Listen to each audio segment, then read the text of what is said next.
దేవుడు మనిషి కాదు. దేవుడు నరులకు పుట్టాడు, కానీ యేసు ప్రభు మనిషి. యేసు ప్రభు నరులకు పుట్టాడు, నరపుత్రుడుగా బ్రతికాడు. కానీ దేవుడు అలా కాదు, డిఫరెన్స్ ఉంది చూడండి. అంత మాత్రమే కాకుండా దేవుడు భూమి మీద నివాసం చేయడు, భూలోకమందు నివాసం చేయడు ఖచ్చితంగా అని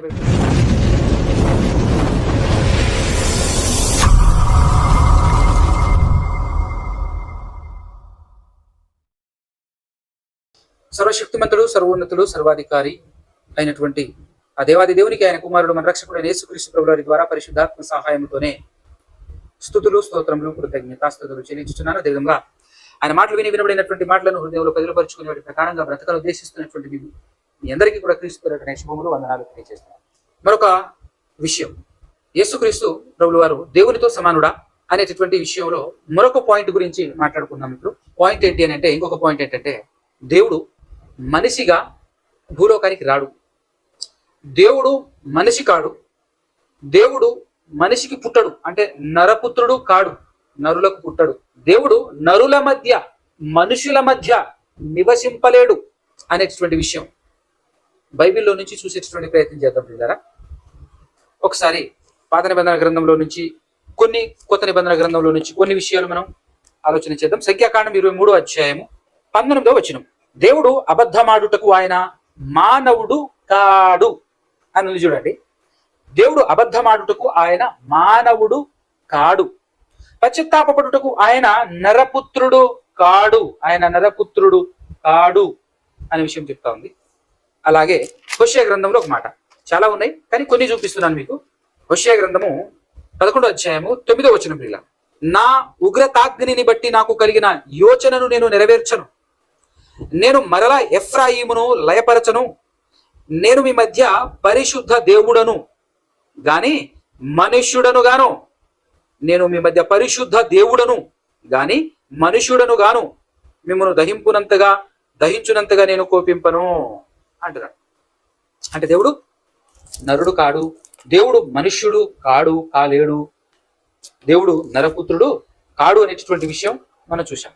అలాగునే మొదటి రాజుల గ్రంథం 8వ అధ్యాయం 27వ వచనం పిల్లారా, నిశ్చయముగా దేవుడు ఈ లోకమందు నివాసము చేయడు. ఖచ్చితముగా అంటున్నాడు, నిశ్చయముగా అంటే ఖచ్చితముగా దేవుడు ఈ లోకమందు నివాసము చేయడు. ఎందుకనంటే ఆకాశ మహాకాశములు సైతము నిన్ను పట్టజాలవు, ఆకాశ మహాకాశములు సైతం నిన్ను పట్టజాలవు కనుక నీవు ఈ లోకమందు దేవుడు ఖచ్చితంగా నివాసము చేయడు అని మాట ఇక్కడ రాయబడి ఉంది. అలాగనే 2వ దినవృత్తాంతముల గ్రంథము 6వ అధ్యాయము 18వ వచనం చూసినట్లయితే ఇక్కడ మంచి మాట చెప్తున్నాడు. దేవుడు వ్రాయించాడు, మనుష్యులతో కలిసి దేవుడు భూమి యందు నివాసము చేయునా? అది క్వశ్చన్ మార్క్. మనుష్యులతో కలిసి దేవుడు భూమి యందు నివాసము చేస్తాడా? చేయడు. ఎందుకంటే ఆకాశమును మహాకాశమును నిన్ను పట్టజాలవే అంటున్నాడు. ఆకాశ మహాకాశములు నిన్ను పట్టజాలవు అనేటువంటి మాట మాట్లాడుతున్నాడు. ఇప్పుడు మనం చూసినటువంటి మాటలు చూస్తే దేవుడు నరుడు కాదు, దేవుడు మనుష్యుడు కాదు, దేవుడు నరపుత్రుడు కాడు, కాలేడు. ఆ దేవుడు భూలోకములో 100% ఖచ్చితంగా నివాసము చేయడు. ఇంకొక మాట, మనుషులతో కలిసి మనుషుల మధ్య మనుషుడిగా దేవుడు నివాసము చేయలేడు అనే వాస్తవాలు మనకు బైబిల్ తెలియజేస్తా ఉంది. అంత మాత్రమే కాకుండా కొత్త నిబంధనలో కూడా స్వయాన యేసుక్రీస్తు ప్రభుల వారే చెబుతున్నాడు. ఏమనో తెలుసా? దేవుడు మనిషి కాదు. యోహాను సువార్త 5వ అధ్యాయము 34వ వచనం యేసుక్రీస్తు ప్రభుల వారు మాట్లాడుతూ, నేను మనుష్యుల వలన సాక్ష్యం అంగీకరింపను, నేను మనుష్యుల వలన సాక్ష్యమును అంగీకరింపను అంటున్నాడు. మరి ఎవరి సాక్ష్యం అంగీకరిస్తాడు యేసుక్రీస్తు ప్రభుల వారు అని అంటే, నెక్స్ట్ 37 చూడండి ఒక్కసారి. నేను మనుష్యుల వలన సాక్ష్యము అంగీకరింపను, 37వ వచనంలో, మరియు నన్ను పంపిన తండ్రియే నన్ను గూర్చి సాక్ష్యం ఇచ్చుచున్నాడు. మీరు ఏ కాలమందైనను ఆయన స్వరము వినలేదు, ఆయన స్వరూపము చూడలేదు అంటున్నాడు. అంటే మనుషుల సాక్ష్యం నేను అంగీకరించను, కానీ నా తండ్రియే నా గురించి సాక్ష్యం చెప్తున్నాడు అని అంటే ఆయన తండ్రి ఎవరు? మనిషి కాదు. మనుషుల సాక్ష్యం నేను అంగీకరింపను, మనిషి కానివాడు నా గురించి సాక్ష్యం ఇచ్చుచున్నాడు. ఆయన నా తండ్రి అనే విషయం యేసుక్రీస్తు ప్రభువారు మాట్లాడుతూ చెప్తున్నటువంటి మాట ఏంటంటే దేవుడు మనిషి కాదు. తర్వాత 41వ వచనం చూడండి. ఇక్కడే నేను మనుష్యుల వలన మహిమ పొందువాడను కాను, నేను మనుష్యుల వలన మహిమ పొందువాడను కాను అని అంటాడు. మరి ఎవరి వల్ల మహిమ పొందుతాడు అని అంటే, ఎవరి వల్ల మహిమ పొందాలి అని అంటే 44వ వచనం చూసినట్లయితే అద్వితీయ దేవుని వలన వచ్చు మెప్పును కోరుకోకుండా ఒకని వలన ఒకడు మెప్పు పొందుచున్న మీరు ఎలాగూ నమ్మగలరు? అద్వితీయ దేవుని వలన వచ్చు మెప్పును కోరాలట గాని మనుషుల మెప్పును ఆయన కోరడట. మనుషుల మెప్పును నేను కోరను అని చెప్తున్నాడు యేసుక్రీస్తు ప్రభువు. మరి ఎవరి మెప్పును కోరాలి ప్రభువా అని అంటే ఆయన అంటున్నాడు దేవుని మెప్పు కోరాలి. అంటే దేవుడు ఎవరు కాదు, మనిషి కాదు అనేటువంటి విషయం ఇక్కడ మనకు తెలియబడతా ఉంది. సో కొత్త నిబంధన కూడా చెప్తున్నటువంటి విషయం ఏంటంటే దేవుడు మనిషి కాదు. మరొక మాట కూడా చూపిస్తాను. మొదటి యోహాను పత్రిక 5వ అధ్యాయము 9వ వచనం ప్రియులారా, మనము మనుష్యుల సాక్ష్యము అంగీకరించుచున్నాము కదా, దేవుని సాక్ష్యము మరీ బలమైంది. మనం మనుషుల సాక్ష్యమే అంగీకరిస్తున్నాం. మరి అలాంటప్పుడు దేవుని సాక్ష్యం అంటే ఇప్పుడు దేవుడు ఎవరు, మనిషి కాదు. నీటిగా చెప్తూనే ఉన్నాడా లేదా? మనుషుల సాక్ష్యం అంగీకరిస్తున్నాం, మనం దేవుని సాక్ష్యం మరీ బలమైంది అని అంటుంటే దేవుడు మనిషి కాదు, మనిషి దేవుడు కాడు. దేవుడు మనిషి కాదు, మనిషి దేవుడు కాడు అనేటువంటి విషయం ఇక్కడ మనకు అర్థమవుతుంది. అంటే మరి ముఖ్యంగా మనం వెతుకుతున్నది ఏంటంటే దేవుడు మనిషి కాడు అనేటువంటి విషయం. అపోస్తల కార్యములు 7వ అధ్యాయము 50వ వచనం ఏం చెప్తున్నాడు అని అంటే, ఇక్కడ కొత్త నిబంధనకు వచ్చిన తర్వాత కూడా కొత్త నిబంధనలో కూడా పాత నిబంధన చెప్పినటువంటి విషయాన్నే కొత్త నిబంధన కూడా కోట్ చేసి చెప్తున్నటువంటి విషయం ఏంటి అంటే, ఆకాశమున నా సింహాసనము, భూమి నా పాదపీఠము, మీరు నా కొరకు ఎలాంటి మందిరము కట్టుదురు, నా విశ్రాంతి స్థలం ఏది, ఇవన్నీ నా హస్తకృతములు కావా అని దేవుడు చెప్పుచున్నాడు. ప్రభువు అని డిక్లేటర్లో ఉంది అని అంటే ఇది యెహోవాను గురించి, తండ్రి గురించి. కాబట్టి పిల్లరా, దేవుడి గురించి ఈ విషయంలో 100% ఖచ్చితంగా చెప్పింది బైబిల్. ఏమని అని అంటే, దేవుడు నరుడు కాడు, దేవుడు మనిషి కాదు, దేవుడు నరపుత్రుడుగా అంటే నరులకు పుత్రుడుగా పుట్టనేరడు. ఆ దేవుడు ఈ భూలోకంలో నివసింపడు.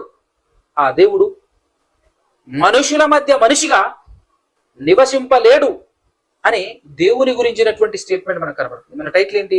యేసుక్రీస్తు ప్రభువు దేవునితో సమానుడా కాదా అని మనం ఆలోచిస్తున్నప్పుడు ఇప్పుడు దేవుని గురించి చూసాము. దేవుని గురించి చూస్తే మనకు కనబడినటువంటి విషయాలు ఏంటంటే, దేవుడు నరుడు కాదు, దేవుడు నరులకు కుమారుడుగా పుట్టడు, నరపుత్రుడుగా మనిషి కుమారుడుగా పుట్టడు. తర్వాత దేవుడు భూలోకంలో ఖచ్చితంగా నివాసము చేయడు, మనుషుల మధ్య మనిషిగా ఆయన నివసింపలేడు, ఆయన మనిషి కాదు అనే విషయం ఇప్పుడు మాట్లాడాం.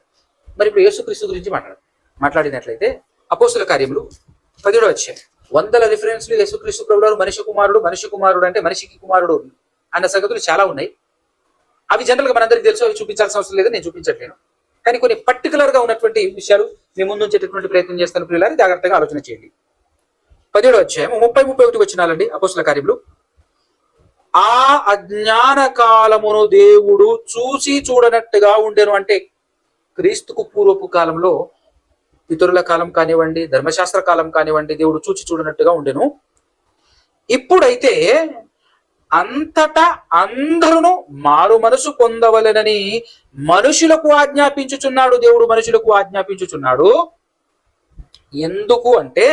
ఎందుకనగా తాను నియమించిన మనుషుని చేత, అంటే దేవుడు ఒక మనిషిని నియమించాడట. బాగా వినండి, ఇక్కడ దేవుడు ఒక మనిషిని నియమించాడట. తాను నియమించిన మనుష్యుని చేత నీతిని అనుసరించి భూలోకమునకు తీర్పు తీర్చబోయేది ఒక దినము నిర్ణయించి ఉన్నాడు.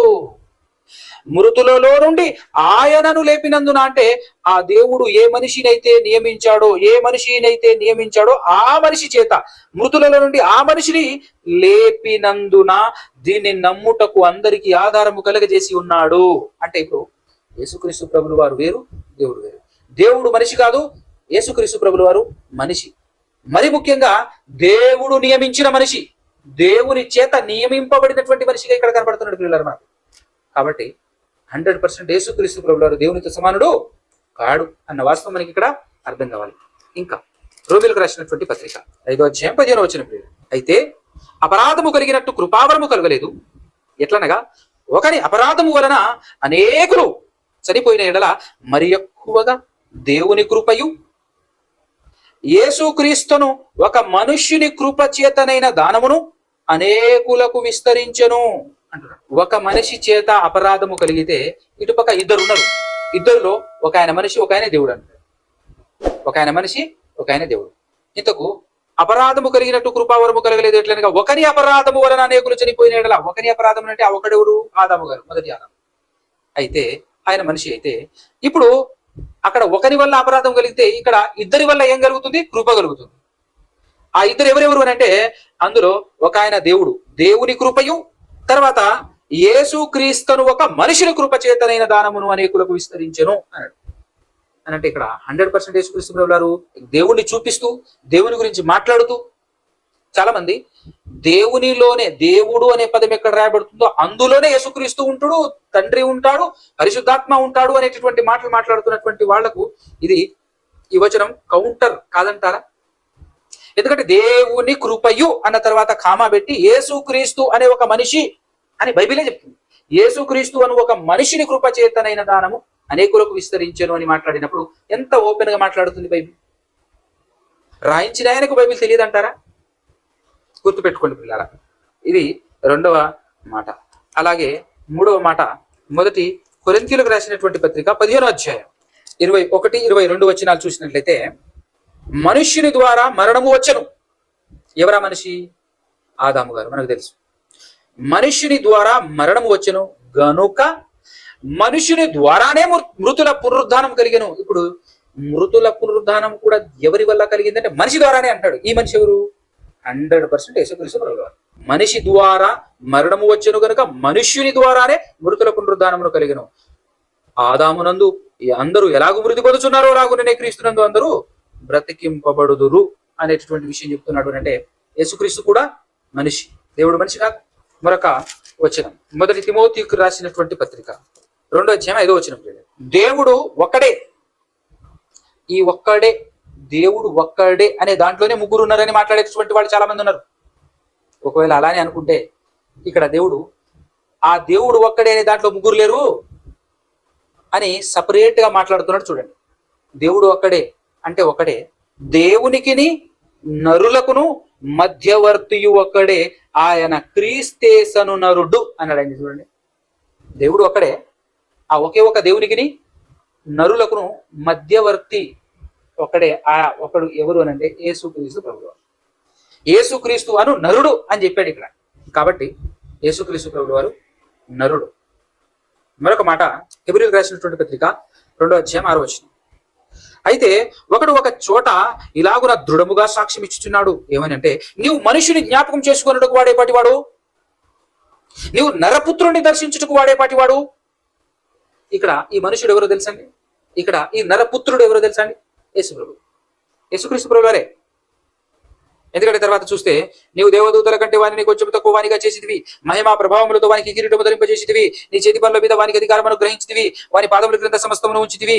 ఆయన సమస్తమును వానికి లోబరిచినప్పుడు వానికి లోపరచకుండా దేనిని విడిచిపెట్టలేదు. ప్రస్తుతమందు మనము సమస్తమును వానికి లోపరచబడుట ఇంకను చూడలేదు గాని దేవుని కృప వలన ఆయన ప్రతి మనిషిని కొరకు మరణము అనుభవించినట్లు దూతల కంటే కొంచెము తక్కువ వాడుగా చేయబడిన యేసు మరణము పొందినందున మహిమా ప్రభావంతో కిరీటము ధరించిన వానిగా ఆయనను చూచుచున్నాము అన్నాడు. అంటే 6 నుంచి 9 వరకు చదివితే 100% యేసుక్రీస్తు ప్రభువు వారే ఈ మనిషి, ఈ నరపుత్రుడు అన్న సంగతి మనకు అర్థం. ఇంకా మనం చెప్పుకోవాల్సిన అవసరం లేదు. బైబిల్ చదువుకున్నటువంటి ప్రతి వ్యక్తికి తెలిసినటువంటి విషయం ఏంటంటే యేసుక్రీస్తు ప్రభువు వారు మనిషి కుమారుడు, మనిషి కుమారుడు, మనిషి కుమారుడు అని తెలిసినటువంటి పాయింట్. కానీ మీకు పర్టికులర్ గా ఉంటుందని చెప్పి కొన్ని వచనాలు చూపించాను. పర్టికులర్ గా బైబిలే కొత్త నిబంధన దేవునికి వేరు చేసి, దేవుడు ఒక్కడే, ఆ దేవుడిని వేరు చేస్తూ యేసుక్రీస్తుని వేరు చేస్తూ యేసుక్రీస్తు నరుడు, మనుష్యుడు అనేటటువంటి విషయాన్ని బైబిల్ తెలియజేస్తుంది. సో దీన్ని బట్టి మనకు అర్థం కావాల్సినటువంటి పాయింట్ ఏంటి అని అంటే, దేవుడు మనిషి కాదు, దేవుడు నరులకు పుట్టాడు. కానీ యేసు ప్రభు మనిషి, యేసు ప్రభు నరులకు పుట్టాడు, నరపుత్రుడుగా బ్రతికాడు. కానీ దేవుడు అలా కాదు, డిఫరెన్స్ ఉంది చూడండి. అంత మాత్రమే కాకుండా దేవుడు భూమి మీద నివాసం చేయడు, భూలోకమందు నివాసం చేయడు ఖచ్చితంగా అని బైబిల్ చెప్పింది. కానీ యేసు ప్రభు భూలోకంలో నివాసం చేసి, దేవుడు మనుషుల మధ్య మనిషిగా నివాసము చేయలేడు అని చెప్పింది. కానీ యేసు ప్రభు మనుషుల మధ్య మనిషిగా నివాసం చేశాడు, నరపుత్రుడుగా బ్రతికాడు. కాబట్టి ఈ పాయింట్ మనం ఆలోచిస్తున్నా కూడా 100% యేసుక్రీస్తు ప్రభుల వారు దేవునితో సమానుడు కాడు అనే వాస్తవం మనకి ఇక్కడ అర్థం. దీన్ని కూడా దాటడం కోసం, దీన్ని కూడా, ఈ సత్యాన్ని కూడా సమాధి చేయటం కోసం చాలా మంది పండితులు, బోధకులు అనుకునేటువంటి వాళ్ళు ఏం చేస్తారు తెలుసా? చెప్పబడినటువంటి వచనాలు వాటన్నిటిని సమాధి చేస్తూ జస్ట్ మనిషిగా యాక్టింగ్ చేశాడు, మనిషిగా తనను తాను తగ్గించుకొని వచ్చాడే తప్ప ఆయన మనిషి కాదు అని అంటాడు. అంటే మనం మాట్లాడుకున్నటువంటి విషయాలన్నీ వాస్తవాలు కావంటారా? ఇవి వాస్తవాలు కాదంటారా? అంటే ఇవన్నీ ఉట్టినా? అంటే యేసుక్రీస్తు ప్రభువు వారు మనిషి కాదు, మనిషిగా యాక్ట్ చేశాడా? ఏమంటే ఆలోచన చేయండి. వాస్తవం బైబిల్ని నువ్వు నమ్ముతున్నప్పుడు, బైబిల్లో ఉన్నది రైట్, నిజం అని నమ్మినప్పుడు వీటిని నమ్మాలి. వాస్తవాలు ఇవి, అబద్ధాలు కావు, వాస్తవాలు ఇవి. ఉట్టివిటివి కాదు, పరిగణలోనికి తీసుకోలేనటువంటి విషయాలేవి కాదు, విలువైనటువంటి విషయాలు, విలువ కలిగినటువంటి విషయాలేవి. దేవుడు భూలోకానికి రాలేడు, సమీపింపరాని తేజస్సులో ఆయన ఉంటాడు. కానీ యేసు ప్రభు భూలోకానికి వచ్చాడు, నరుడు అయ్యాడు. నరుడు అంటే ఆయనకు ఈయనకు ఎంత తేడా ఉందో చూడండి. డిఫరెన్స్ ఉందా లేదా అదొక్కటి గమనించండి మీరు చాలు. దాన్ని బట్టి ఈ విధానంలో ఆలోచించినా కూడా యేసుక్రీస్తు ప్రభువు దేవునితో సమానుడు కాదు అనే వాస్తవాన్ని గమనించాలి. ఇది రెండవ పాయింట్. ఇంకా చాలా పాయింట్లు ఉన్నాయి. ఇంకొక పాయింట్ కూడా మనం మాట్లాడుకుందాం అప్పటి వరకు.